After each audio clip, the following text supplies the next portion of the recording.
বর্তমান সমাজে স্বনির্ভর গোষ্ঠী বলে এক মহিলা সমিতি চলে। সেখানে তারা মাসিক কিছু টাকা জমা দেয় এবং কয়েক মাস পরে সরকারের তরফে তাদের কিছু টাকা বরাদ্দ হয়।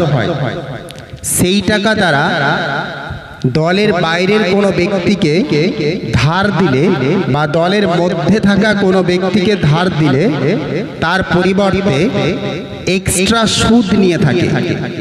সেই সুদ তারা নিজেদের দলের মধ্যে ভাগ করে নেয়, কিন্তু এই ভাগের মধ্যে যে ব্যক্তি সুদ দেয় সেও নিযুক্ত থাকে। এইরকম ভাবে টাকা পয়সার লেনদেন করা যাবে কি যাবে না?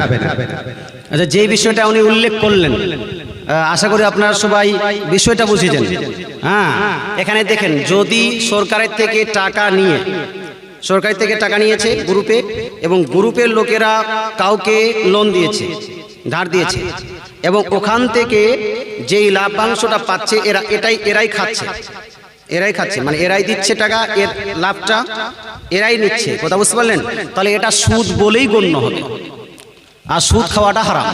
সুদ কে হয়? হারাম। আল্লাহ তাআলা কোরআনের মধ্যে ইরশাদ করেন, ওয়া আহাল্লাল্লাহুল বাইয়া ওয়া হাররামা রিবা। আল্লাহ তাআলা বাইকে, বিজনেসকে হালাল করেছেন আর রিবাকে, সুদকে হারাম করে দিয়েছেন। কোরআনে যখন একটি নাসে কাতি আছে, এটা চলবে না। যদি এটা এমন হতো যে সরকারের থেকে লোন নিয়েছেন, এবার লাভ্যাংশটা সরকারকে দিতে হচ্ছে, তো এখানে অনেকগুলো ডিটেলস আছে।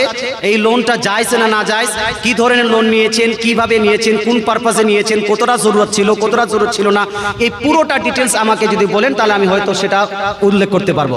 কিন্তু যেটা আপনি বললেন যে উনারা নিজের সরকার থেকে নিচ্ছেন আর উনারা যেন আবার অন্যকে দিয়ে ওর লাভ্যাংশটা ইনারা বিতরণ করে খাচ্ছেন, এটা সুদ হবে।